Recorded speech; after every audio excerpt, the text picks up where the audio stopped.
Bing, bing, bing, bing, bing. We're live. Google's taking us live. It is the Kent Beck Scrum on a Friday. I had kind of like a partial idea to like see if we even have a time for a little retro at the end of the end of the week. We do lots of scrums, maybe not so much retros. Let's go around and just see where everybody is. I'll start with myself. I've just been doing the Agile Dev mob, and we've been looking actually at lots of Nico's pull requests for upgrading Ruby versions on the assignments for the edX MOOC, and the Ruby intro is all looking fine, and we're seeing there's like some additional work that we need to do on the Sinatra assignment where there are sort of bits of documentation that need updating and so on. So we've kind of, not blocked, still a lot of pedagogical questions to be answered.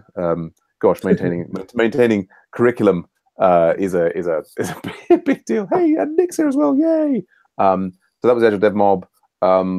Before that, I was lunching. Actually, the CSS courses in Code Academy are pretty good, actually. Enjoying those. What happened before that? Oh, I was pairing with Ryder. Made some progress on Paranauts. Yeah, that's fun. Not blocked there. Yeah, so all kind of lots of good fun today, really. And coming up, I'm going to need to spend like the last couple of hours of the week on private client work. So maybe not going to be able to do the async voter meeting. But yeah, there we go. I think Nico was in next. How are things going with you, Nico? Fine. I think that I finished all the static pages. I mean, by passing all the static pages to the repository. For website I just need to check the two that I mentioned on the website one channel. Just because some of the info that is there, I don't know if we want it or not. And yeah, after that, I think that I will start working with the website one pull request, because even if you have all the pages, all the static pages, they need a little HTML log. Right, sure. Yeah, so I will work on that. Indeed. Oh, good stuff. Yes. Oh, I see those things in website one. Yeah. Anything else blocking you, or otherwise nope. Good? Yep. No. Otherwise. All right. Good stuff. Nico. I think Steven was in next. Hey, Steven. Yeah, feel free to tell us on the or chat. Yeah, how are things going with you? I'm good, thanks. I'm still a noob, and I thought this is my second hangout, so it's just the case of just checking out what you guys get involved in. And I have an idea which I'm hoping to get a bit of money behind, and I'd really like to take it to you guys. But I can just perhaps I'll talk offline with you about that, Kent. Yeah, that's totally good. Yeah, nice one. Okay. All right, thanks, Steven. Yeah, we'll have to talk at the end of the scrum. Thanks, Steven. Let's go on. I think it was Ben in next. Hey, Ben, how are you doing? All right, doing okay. I'm let's see, what am I doing?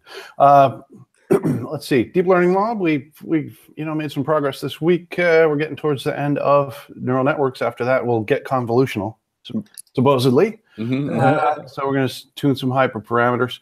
I am looking into I'm looking in a specific area right now. Well, okay. So another thing I'm doing, Wiki dashboard. I've been working on the same problem for a long time. It's been difficult bureaucratically, but I'm tenacious like a bulldog, and I've actually written a little parser to parse wiki tables into JSON. Oh, right. Not like a full parser, but I sort of looked at some examples of parsers. And, I made sort of a mini one that doesn't do everything with all the whistles and bells.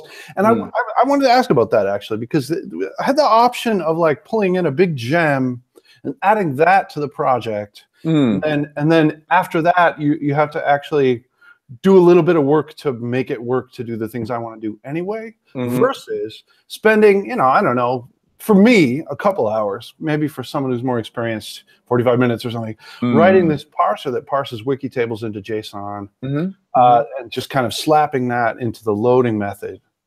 So the trade, can anyone speak to whether, what kind of decision a more experienced person would make in that context? Well, should I turn that into, you've got a block that you'd like to get some input on that, and maybe we can take that to the end of the scrum.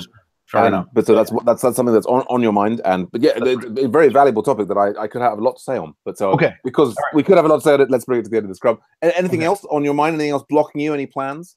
Yeah, well, my plans are right now. I kind of have been obsessed this week with learning how to add React front ends to things. Oh yeah, because I know you're doing that for website one, and I think that eventually Paranauts is going to need that.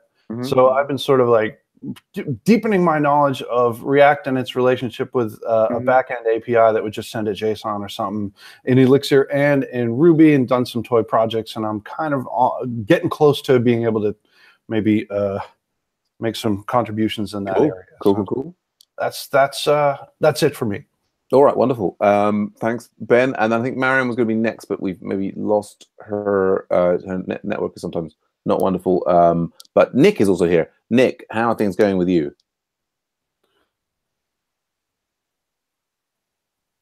I think, are we not getting any audio from Nick, maybe? Nick? Yeah, no audio from Nick. He's there, though. Yeah, he's definitely there. We see him moving. Unless it's a very, very, very advanced simulation. In which case, you know, I mean, all bets are off. It's right. But so yeah, well, I guess we might need to give Nick a moment to play with his audio settings. Yeah, okay, good stuff. Okay. I know Nick's been doing some exciting work there for Website One, following up from our pairing from yesterday. Yeah, he almost got it. Yeah, good stuff. But yeah, all right. So that's then our Scrum. So we could then come around items that came up from the Scrum. So Stefan's looking to chat about project. Ben had a question about building your own versus like pulling in other people's stuff, and I had the retrospective note. Let's just do Ben's thing quickly there. I guess I probably shouldn't talk too long, but I definitely have found myself in the same situation, and most recently was working with Brent on the Charity Commission API, where there is a gem that the name of which I forget, which is kind of like a search plugin for Rails that makes it easy to search active record models and then actually build forms and do loads of stuff. Yeah. And I just wanted to make searching via the API easy. And rather than pulling in that big gem, we wrote a little something and added like a little meta programming on like the parent of active record, and it worked just fine, and we've moved on. But I think it all depends, particularly with big gems, which you get I think more of in the Ruby world. Do you need all of that stuff? Do you want to pull that whole camel into the tent?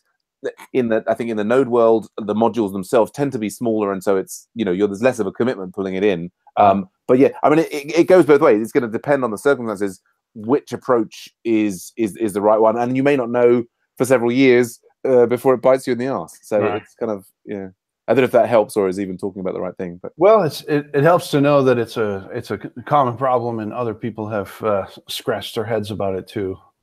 Because there are two considerations. One is pulling the camel into the tent just because you need its toe or something. No, that's anyway.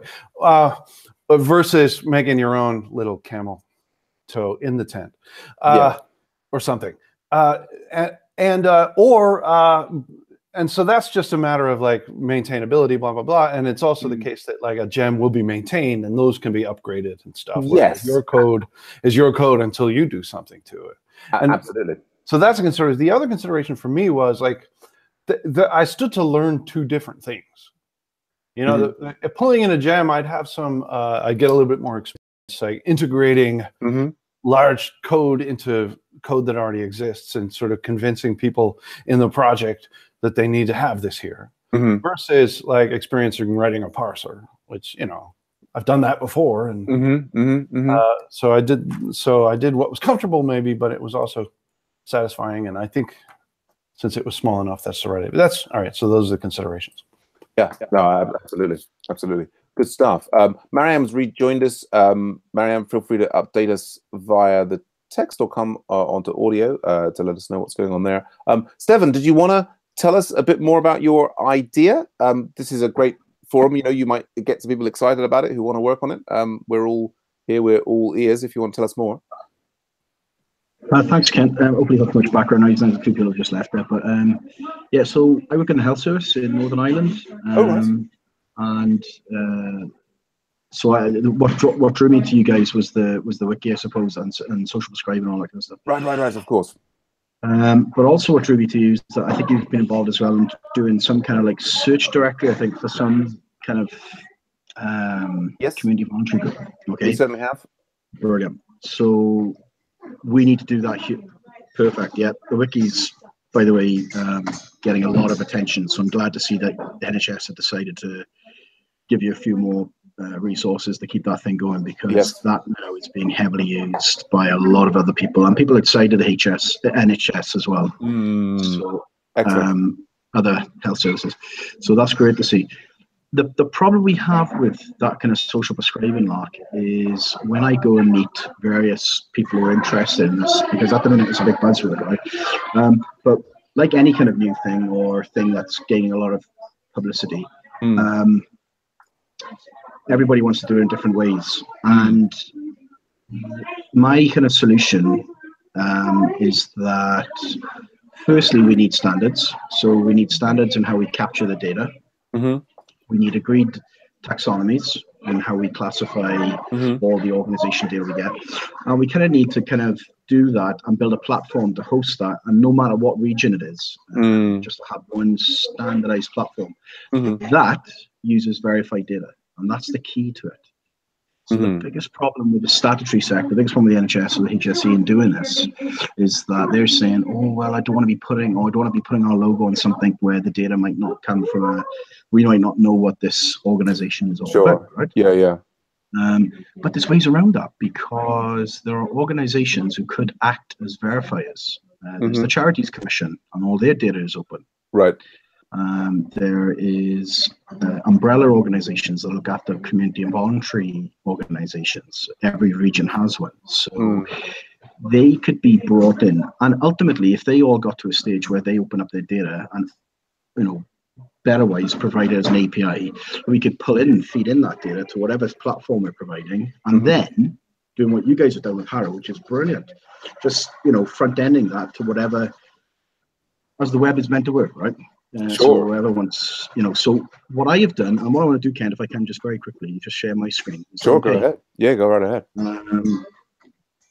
So like Harrow's is brilliant. On all I've done is a very simple, there we are.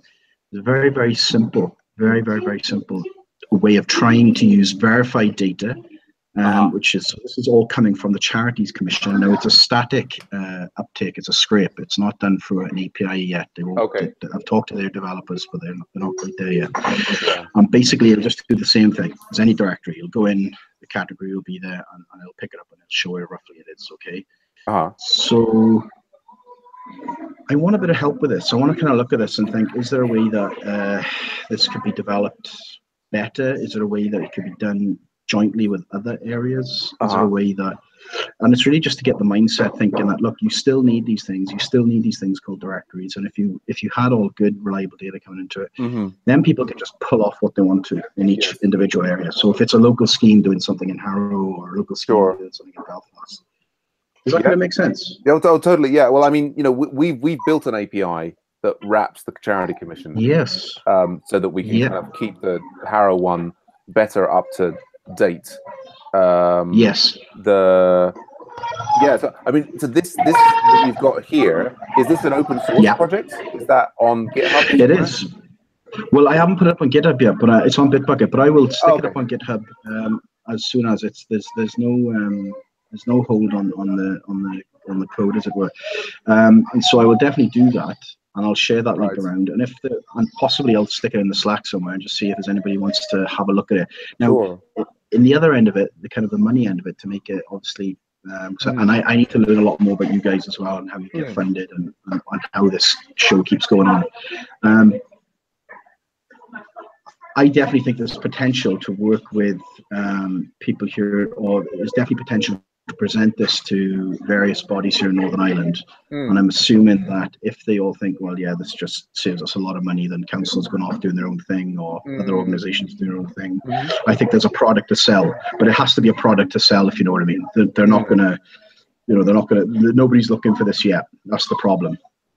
Right. So you're saying you think if you could put something together and then show it to people, that it will drum up interest in having access to that as a service. Definitely. As a very open-ended system. The other thing as well is what I've done to get a bit of buzz going. I've just simply used Twitter, and I've already managed to get about 3 organizations kind of following it. Right. And some of them are feeding in their data. So It's keep well NI as well. I think keep well NI. I think it is. But you can put some links in there. But so yeah, just out of interest, what is this developed in so far? What language? What framework? Very simply PHP at the back end. Yeah. And then just fronted off with a little bit of Bootstrap. Right. It's nothing too complicated. Right. And it's been worked on with a few others as well to get into that stage. But it could be totally. It doesn't really matter. It could be totally rewritten. Oh, right. Yeah. Well, that's no. Yeah. I mean, that's a very interesting thing. Get the Twitter link into us, so we can follow and connect and so on. I guess you're probably already aware of Elemental Software. Yes, very much so. Based in Northern Ireland. That's right. And very big in the social prescribing space. Yeah, I mean, I think that I would say dump as much information as you can about it. I mean, I get the challenge that we have had for Harrow, and we've been running this for 5 years, is that basically people don't tend to update their stuff. I'll just maybe mute you there, Brett. The NHS have talked to me about, could we have a London-wide version of this that would be all of the organizations and volunteering opportunities over London or what have you, directory of services. I mean, it's a discussion that comes up a lot in the context of social prescribing. I think that there's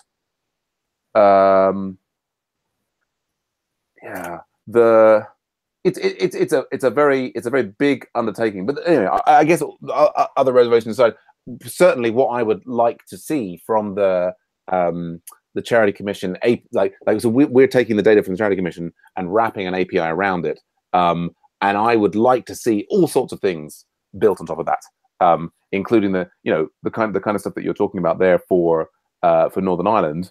Yes, absolutely. I think we want to I feel quite strongly that UK taxpayers, the public, pay for and support the charities, the Charity Commission, all the government work and everything, and that government data should be available as a open API resource for the rest of the country to use and build upon. So yeah, absolutely. Let's keep talking about that.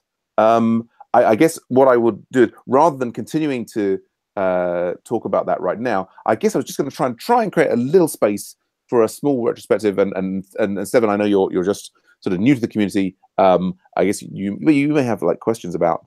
You may have fantastic insight for us, actually. But if we could maybe switch to just, I guess I won't put people on the spot.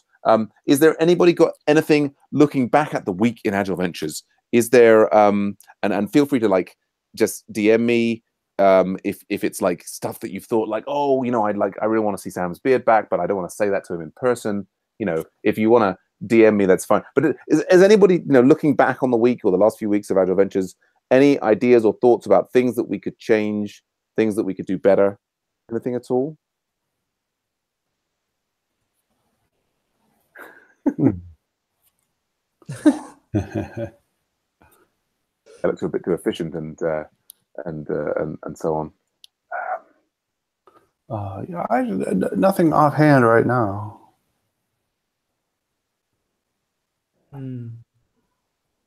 Regarding the website, I think that the profile of the users, right? There's one that we already talked about that. So we talked about it on Monday in the community meeting, didn't we? But yeah, you have some great ideas there. Yeah, go on, Nico.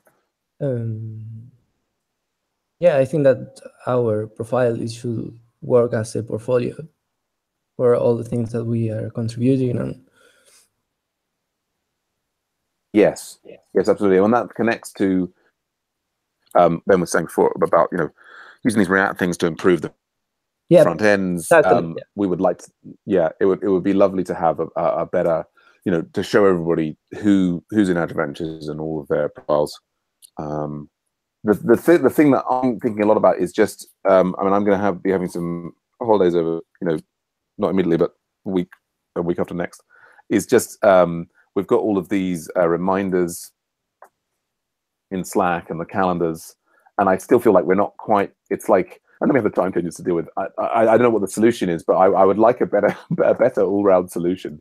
Maybe which might mean kind of can we move to Google Calendar wholesale or something, or I don't know. that's the thing that keeps going around in my head is something we need to get better at. Okay. How do you envision? I mean, what's a specific improvement, like a situation now that could be better? Well, so for example, what I guess what I would like, I think what would probably help for all of our events would be to have, you know, consistent reminders and, you know, events appearing in people's personal calendars.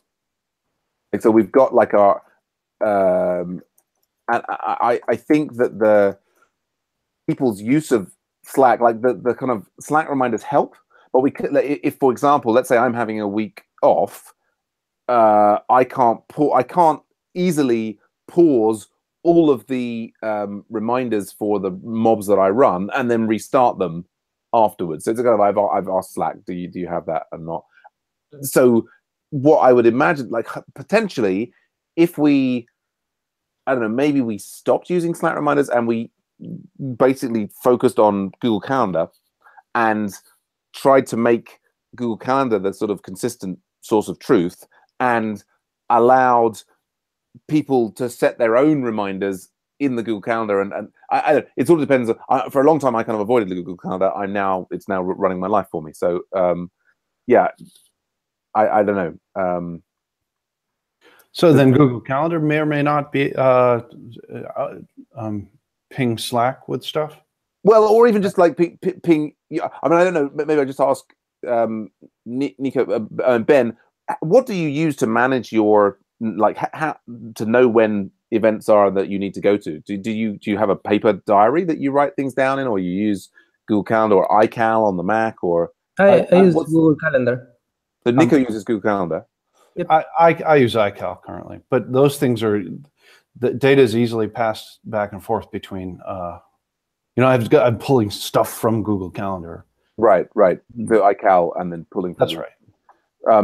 But so, do you have a thing in your iCal for all of the different events that we have? Like you attend different ones. Like there's the Ethereum mob and the deep learning mob, and do you have? Yeah, but I create them myself based on what I'm able to do, sort of around my other schedule, which is kind of how I'm keeping body and soul together. So that those things fit around the other stuff. So for me, it's sort of like, if I can go to the mob this week, I'll expressly put it in there because I know when it is. Right. But sometimes I can't because of life gets in the way. Yep. So that's kind of how I do it. So that's what's interesting to me, is if you have things that you can sometimes attend that aren't always mandatory, that sometimes happen at the same time as other things. It's kind of hard when all that stuff is happening automatically, because then stuff piles up on top of each other, and then there's like an extra step of trying to reconcile it versus the extra step of pulling it in explicitly and keeping it in your head. Right. So that's a tough thing. And I'm not sure if the software does that. But so for you at the moment, you don't have any. You're able to. You don't tend to miss the events that you want to go to. You know when they are. You know where to look for them. You're not experiencing any challenge in terms of keeping track of the events or attending the ones you want. I wouldn't say that. Yeah. I think that having a calendar would be good, even if it's just something people can look at. Yes. Well, and interestingly, this is the thing. We do have a calendar. We've now got like the whole of. I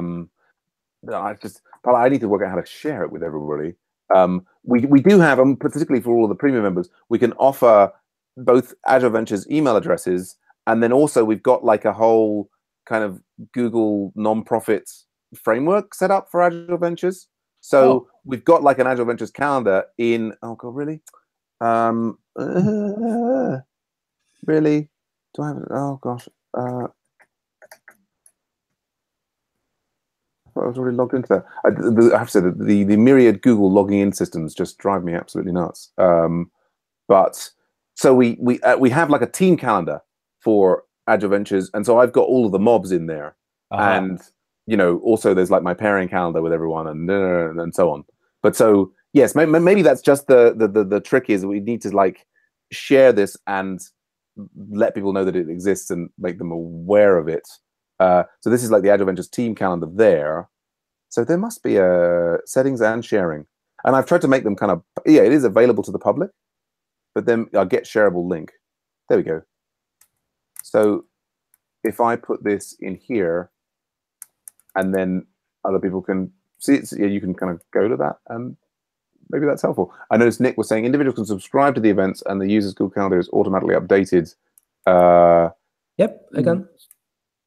Yes, but yeah. So what I've started to do for like there was one person I think who kept missing the RSpec mob is I can and I mentioned in the premium extra channel is I can invite people explicit if they're like having trouble, I can invite people to the like recurring event in this calendar, and then it will more automatically appear in their calendars. Or if you independently of that, if you're using iCal, I guess Ben, if you subscribe to this calendar, you can have a backdrop of seeing when these things were. So, all right.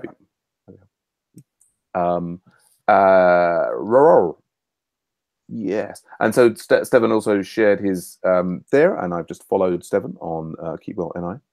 It's cool. All right, and there we go. Yeah, good stuff. Okay, and yeah, so I guess I'll also say to, well, that was, I think that's a, yeah, I think we'd all love to see these improvements from Nico. What I just like re-emphasize is please do reach out with any thoughts at any time about how we can improve Agile Ventures, make it serve you all better. I love hanging out with you folks and doing Agile Ventures, and I'm always like, there's so many broken things that need fixing. So I'm always open for like how we can make it better. What was I just gonna? I was gonna show you something, and I forgot now what it was. The process of like dragging Slack across there has. Oh, I was going to show Steven. I was saying we've got, which you're maybe already in. We've got a new projects channel, which is of course the best place to discuss new projects. Where's it gone? Let me just invite you into there, and I will bring the meeting to a close. Here we go. So welcome to, and we can see Nick's in there, and I don't know if Ben's in there, but of course, yeah, I won't necessarily invite everybody in, but I think you're all able to jump into the new channel there. If the new project channel, if you want to hear more about new projects, great stuff. All right, I am going to make a cup of tea. You are all going to have a fantastic weekend, I predict, from my tea leaves that I'm going to see in a minute. Yeah, and look forward to seeing all of you very soon on Slack and next week for another exciting week of Agile Ventures. Woo! Bye-bye. All right, bye. All right, thanks. Bye for now.